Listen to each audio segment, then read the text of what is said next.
Have you ever walked into a room and felt the energy shift? Not because someone was speaking loudly, but because someone wasn't. They didn't demand attention. They didn't wave their hands or raise their voice. And yet, every eye slowly turned toward them. Why? Because true power doesn't shout. It arrives. In today's world, we're surrounded by noise. Social media shouts, news cycles scream, people rush to prove, to post, to persuade. But the most magnetic presence in any room is often the one who says the least. The Stoics understood this centuries ago, and Machiavelli, though often misunderstood, knew it too. He warned us, those who appear powerful often aren't, but those who are truly powerful, they don't need to appear at all, because real influence isn't loud. It's quiet. It's composed. It's controlled. Think about it. Who do you trust more? The person constantly explaining themselves, justifying their worth, reacting to every slight? Or the one who sits back, watches, waits, who seems to know something you don't? That's not silence out of fear. That's silence with a purpose. In fact, silence can be a strategy, a calculated decision not to waste energy on noise. Because every time you speak, you reveal. Every time you react, you give away leverage. The loudest person in the room? They're often the most insecure. But the quietest? They're gathering data, reading the room, choosing their moment. This is the core of strategic presence. It's not about being passive. It's about choosing when to act and when not to. Machiavelli once wrote that a ruler must be both lion and fox. The lion represents strength, the fox, cunning. But in today's world, we've confused roaring with ruling. We think if we're not shouting, we're losing. But here's the truth. If you have to yell to be heard, your power was never real to begin with. The Stoics teach us that the only thing we truly control is ourselves, and that control, that composure, that stillness, it's the bedrock of real power. When you walk into a meeting, a negotiation, even a family gathering, your tone, your posture, your stillness speaks louder than words ever could. It says, I'm not here to prove anything. I know who I am, and nothing you say will shake that. And that's disarming, because people don't know how to fight someone who isn't fighting back. They begin to question themselves. They wonder what you're thinking, and in that uncertainty, you hold the upper hand. So the next time you feel pressure to prove yourself, to fill the silence, pause, breathe. Let them wonder. You don't need to explain. You don't need to react. You just need to be anchored, observant, unshaken. Because true presence isn't about being the loudest voice in the room. It's about being the voice people listen for, even in silence. And when you master that, when you master yourself, you'll find that the world starts moving around you, not the other way around. Principle 1. Control perception, the power of appearing right. Have you ever lost an argument? Even though you were right, it happens more often than we'd like to admit. Because here's a hard truth most people never learn. In life, people don't respond to the truth. They respond to what looks like the truth, to what feels convincing, to what they perceive as real. Perception, not facts, is the playing field where power is won or lost. You might have the better idea, the deeper knowledge, or even the moral high ground. But if you can't shape how others see you, you're already at a disadvantage. That's why Machiavelli said, men judge more by the eye than by the hand. Translation, it's not what you do behind closed doors. It's what people see and think you're doing that counts. Let me ask you something. Have you ever met someone who didn't say much, but everyone still listened when they did? Who walked into a room and without even trying became the center of gravity? That's not luck. That's the power of control perception. It's not manipulation, it's intentional presence. In a world obsessed with being loud, fast, and reactive, the person who remains calm, composed, and collected stands out like a lighthouse in a storm. People trust what looks stable. People follow what feels certain, and people surrender to what seems untouchable. So instead of trying to constantly prove you're right, focus on showing that you belong in the room, that you don't need to speak over others, that you don't chase approval, that your stillness isn't hesitation, it's control. Because silence, when used with precision, speaks louder than words. It makes people wonder what you're thinking. It creates space for doubt, in them, not you. And in that space, you gain the upper hand. This isn't about arrogance. It's about composure. It's about carrying yourself like someone who doesn't need validation. Because your presence already says enough.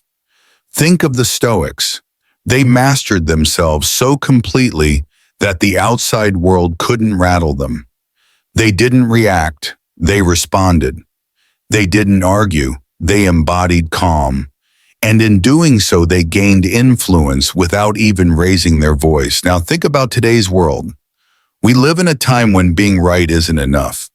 If your energy is frantic, if your emotions are loud, if your body language betrays insecurity, you've already lost the room even before you open your mouth.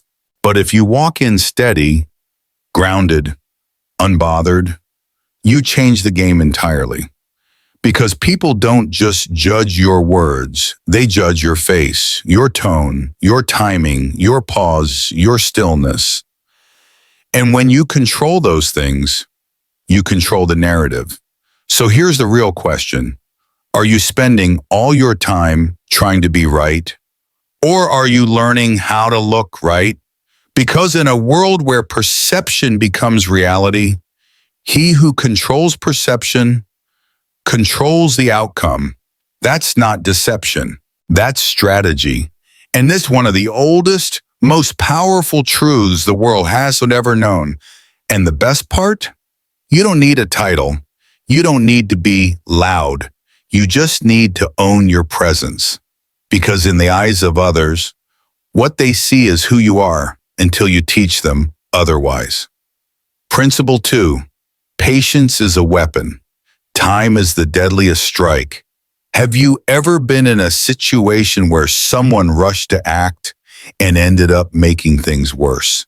It's a common mistake, and one that history keeps trying to warn us about. Impatience exposes weakness. Because when you act too soon, speak too fast, or move without clarity, you're not making progress. You're surrendering control, and control is everything. Here's what most people get wrong about power.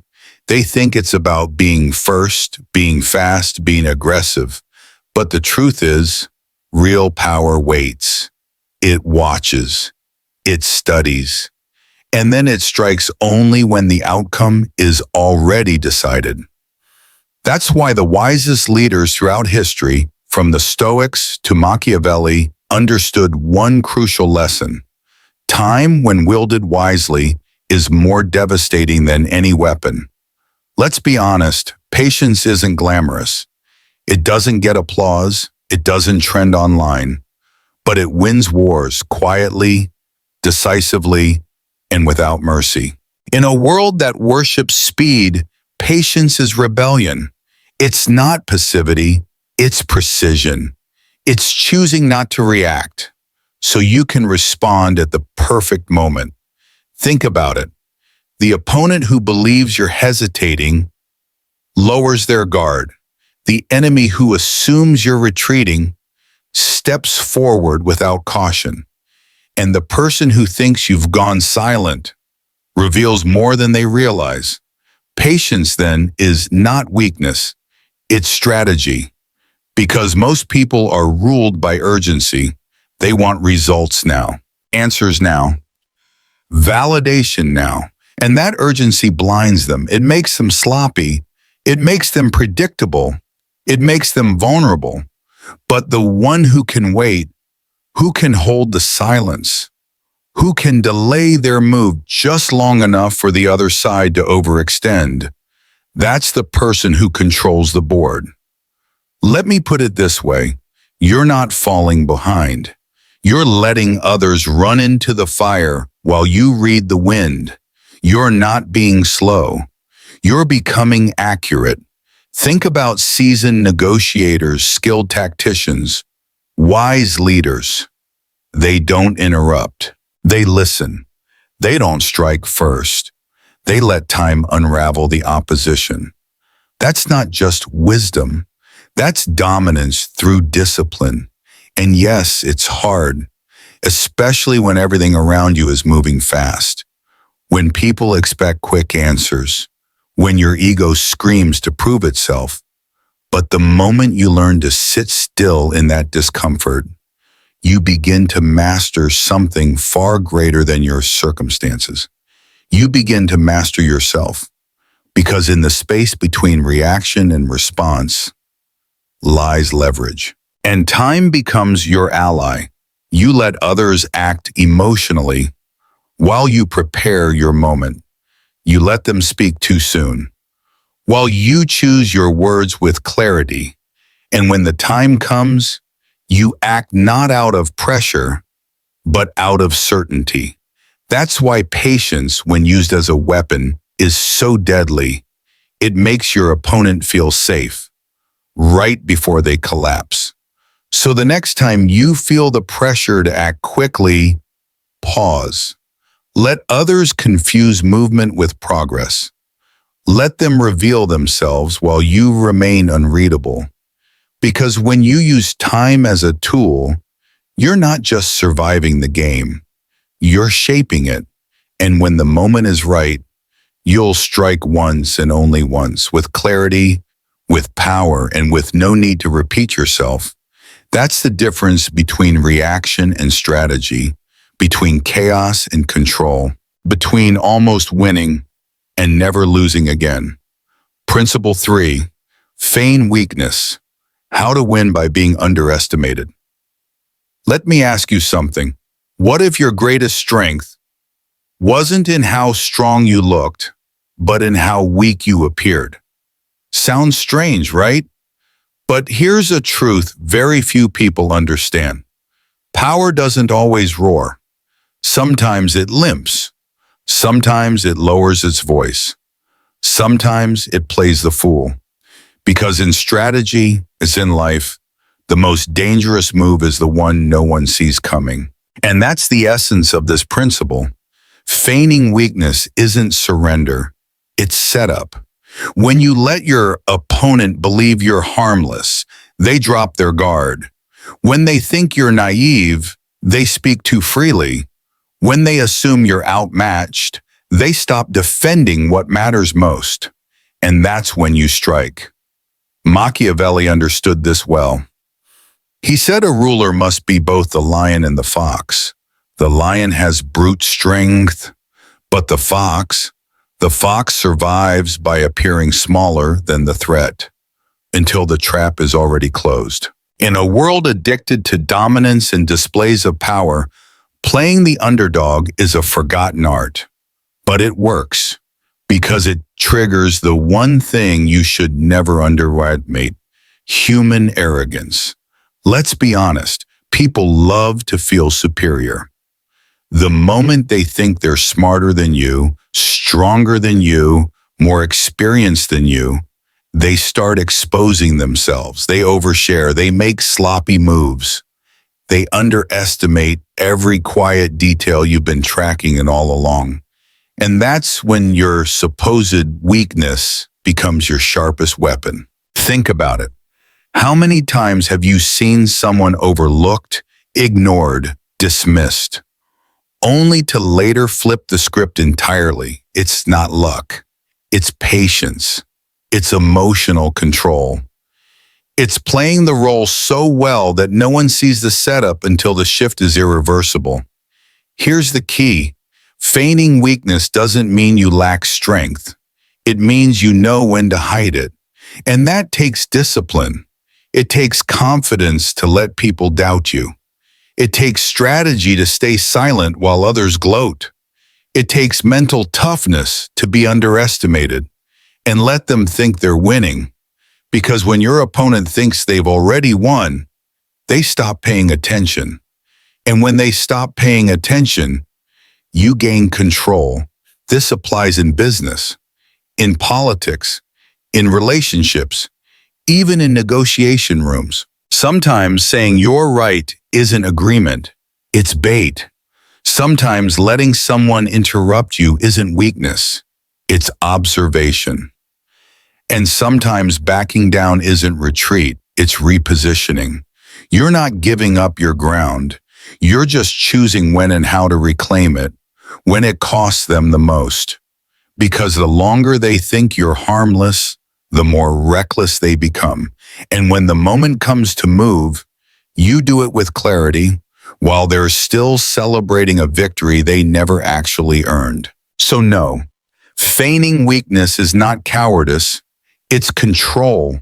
It's how the strategist wins against the brute. It's how the quiet mind outmaneuvers the loud ego. It's how the underestimated become unforgettable. So the next time someone doubts you, let them. The next time they laugh, overlook, interrupt, dismiss, stay still, stay sharp. Because while they're focused on performing, you're focused on positioning. And when the time is right, you won't need to roar. You'll just close the trap they never even saw coming. Principle 4, control the environment. Change the context, not the person. What if I told you the smartest way to change someone is not by convincing them, arguing with them, or trying to dominate them, but by changing the environment around them? It sounds subtle, maybe even passive, but it's one of the most powerful strategic truths in history. You don't need to change people. You just need to change the space they operate in.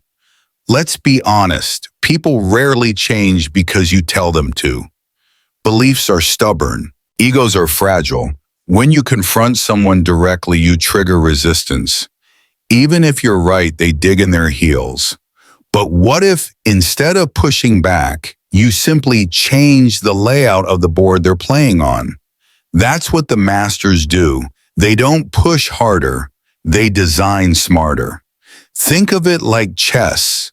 A skilled player doesn't need to wipe out every piece. They just need to control the board, the space, the timing, the positioning. When you control the environment, you influence behavior without ever having to force it. For example, instead of confronting a toxic teammate, what if you simply shift the dynamics of the team? What if you remove the attention, adjust the flow of communication, limit their leverage? Soon their behavior has no place to thrive. You didn't attack them, you altered the space. In leadership, parenting, negotiation, this idea shows up everywhere. You don't convince a child to eat healthier by lecturing them. You remove the junk food from the house. You create a context where the best option becomes the easiest one. It's not manipulation, it's environmental design. And it's incredibly effective. This is what the Stoics understood. They taught us to focus on what we can control. And while we can't control someone else's thoughts or emotions, we can control the conditions they have to move through. And here's the beauty of that strategy. It works silently. It doesn't provoke. It doesn't escalate. It simply redirects. Want someone to show up more responsibly? Give them responsibility that matters. Hold space for accountability without chasing them down. Want to reduce conflict in a relationship? Adjust the environment where that conflict tends to thrive. change the tone, change the setting, change the energy. Because most people don't realize how deeply their behavior is shaped by context. We think we act freely, but in reality, we respond to the conditions around us. Great leaders, great strategists, they don't spend all day correcting people. They create environments where the correction happens naturally. And yes, it takes patience, it takes restraint, but it also takes vision, the ability to see 2 or 3 steps ahead. Because once you control the environment, you control the rhythm, you control the pressure points, and eventually the outcomes. So ask yourself, instead of trying to change that person, can you shift the space they're reacting to? Can you move a piece on the board, even slightly, that throws their next 5 moves into confusion? That's not aggression, that's precision. Because the most powerful players on any field are the ones who control the field itself. They don't yell, they don't force, they shape. So the next time you feel stuck trying to change someone's mind, step back. Don't try to overpower them, outmaneuver them, change the environment, and watch everything else follow. Principle 5, isolation, the quiet strategy that breaks the strong. We often think strength is about how tough someone is, how loud they speak, how confidently they walk into a room. But here's the truth nobody wants to say out loud. People aren't powerful because they're strong. They're powerful because they're supported. No one rises alone. Every leader, every influencer, every so-called giant you've seen, they stand tall because of the people holding them up. And that's where true strategy begins. Not by confronting the person directly, but by dismantling the network that gives them power. Welcome to the quiet art of isolation. See, when someone is surrounded by allies, admiration, or influence, they're bold. They speak freely. They make moves confidently, but start pulling threads subtly, introduce doubt, create distance. And soon, the room around them begins to thin, not with drama, not with confrontation, but with erosion. That's how real power shifts. Let's be clear. This isn't about attacking people. It's about removing the scaffolding that props them up. Because when someone turns around and realizes they're standing alone, you've already won half the battle.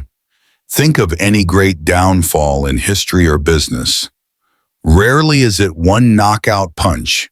It's a slow unraveling of relationships, trust, alliances. And when the last person steps away, even the strongest begin to break. Now, you don't do this loudly. You don't need to. Isolation is an art of subtlety.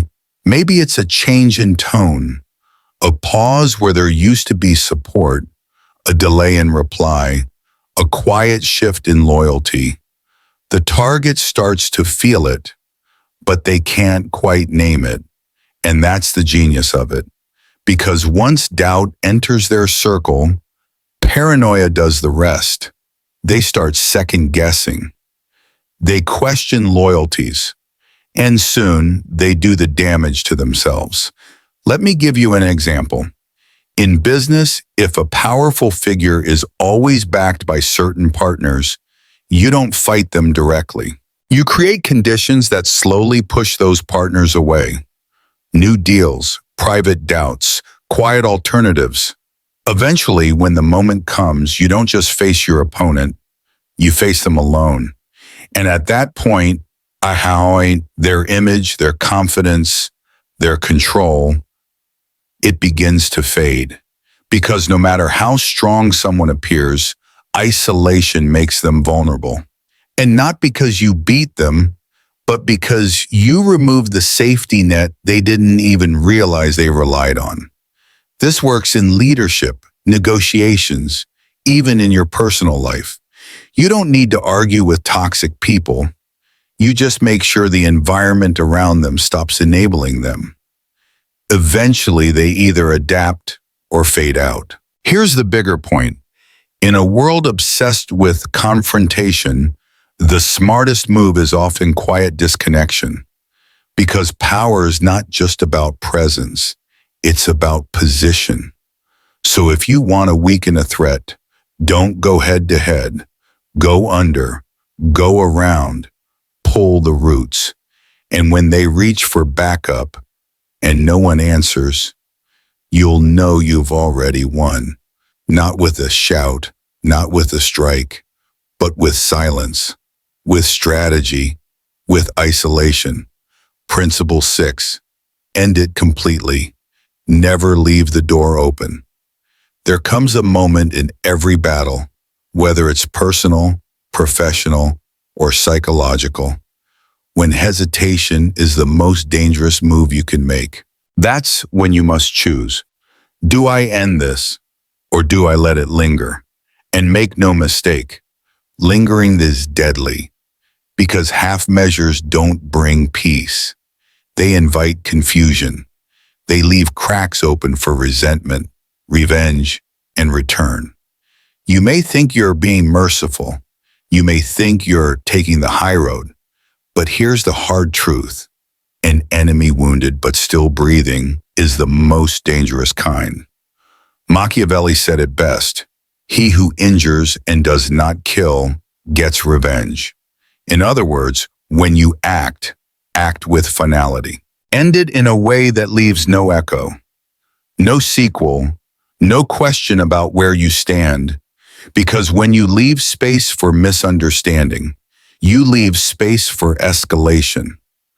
We've all seen it, that business deal that was almost closed, that toxic relationship that ended with a maybe, that boundary we tried to set, but softened the edges. And what happened? It came back, stronger, messier, more painful. Because where there's no closure, like there's still a door.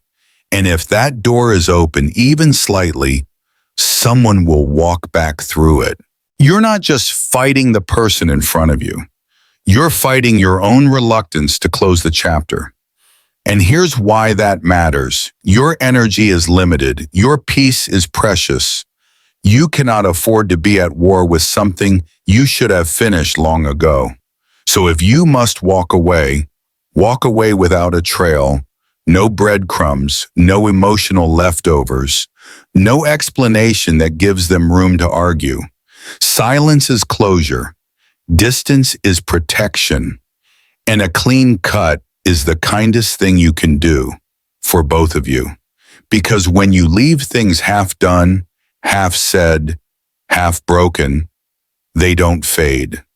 They rot, and rot spreads. You may not see it at first, but slowly the unfinished business becomes a weight, a distraction, a crack in your focus. That's why strategic people don't just win, they finish. Not out of cruelty, but out of clarity. They understand that dragging out a conflict doesn't heal it, it feeds it. So whether it's a conversation that needs to end, a contract that needs to be cut, a pattern that needs to be broken, do it once, do it clean, and do it without guilt. Let me be clear, this doesn't mean you destroy everything. It means you remove the illusion of future negotiation. It means you don't allow the same issue to circle back a second time, because a closed door creates closure, and closure creates space for strength, for peace, for growth. So if someone once crossed a line, don't draw it again with a dotted pen, draw it with ink, with steel. And if they broke your trust, don't test them a second time to see if it was a mistake. Believe what they showed you. That's not bitterness. That's strategy. Because the strongest people aren't the ones who never break. They're the ones who know when to stop trying to fix what's already broken. So if the time has come to act, act fully, speak clearly, close the door, and lock it behind you. Not to punish, but to protect, not for power, but for peace. Because when you no longer leave openings, you no longer invite battles. And that is when you truly win. Here's a truth the loudest people will never tell you. Real power doesn't shout, it watches, it waits. And when the moment comes, it strikes without warning. In a world addicted to noise, constant updates, endless opinions, and rushed reactions, the person who stays composed, who speaks less but thinks deeper, who isn't moved by the chaos around them, that person becomes the most dangerous one in the room. Why? Because they don't play the game that everyone else is trapped in. They're not chasing attention. They're not reacting to every move. They're observing. They're reading the room, and while others burn themselves out trying to be heard, they're calculating the perfect moment to be felt. This is the final lesson. In a world that values speed, learn to master stillness. In a culture obsessed with visibility, find your edge in invisibility. In an age of impulsiveness, sharpen your patience like a blade. Because when you do, people notice, not because you're loud, but because you're different. You're composed when others are flustered. You're focused when others are scattered. And that contrast is what makes you powerful. Machiavelli, the Stoics, the great strategists of history, they all understood one thing. Control yourself and you control the battlefield. You don't need to speak first. You don't even need to speak the most. You just need to ensure that when you do speak, people listen. When you do act, it lands like thunder. And that doesn't happen by accident. It happens through mastery. Mastery of your thoughts, mastery of your emotions, mastery of your timing, and above all, mastery of your presence. Imagine being so calm that other people start to question their own certainty, so centered that you don't flinch when chaos erupts, so prepared that by the time others are still reacting, you've already moved. That's not weakness. That's what strategy looks like in silence. It's not about hiding who you are. It's about protecting it until it's time to unleash it, because there's something powerful about the person who can wait. The person who doesn't jump at every opportunity. The one who only acts when the conditions are right. And when they do, it's decisive, clean, and unforgettable. So let me leave you with this. Every time you choose patience over panic, every time you choose observation over reaction, every time you wait, not out of fear, but out of precision, you're not being passive, you're building power, because the person who doesn't need to prove anything is the one no one sees coming until it's too late. That's how you become untouchable, not by being the loudest, not by forcing outcomes, but by becoming a force in and of yourself. So if you're ready to change how you move through life, start with this one principle. Master yourself, and you'll never need to chase control because you'll embody it. And that's what separates those who merely survive from those who win. If this message resonated with you, if even one part of it made you pause and see the world differently, don't let it end here. Hit that like button, subscribe, and turn on notifications, because we're just getting started. Every week we explore timeless lessons from strategy, stoicism, and self-mastery, so you can walk through life with more clarity, confidence, and quiet control. This isn't just content, it's a blueprint. Thanks for being here. Now go move through the world like someone who owns the game.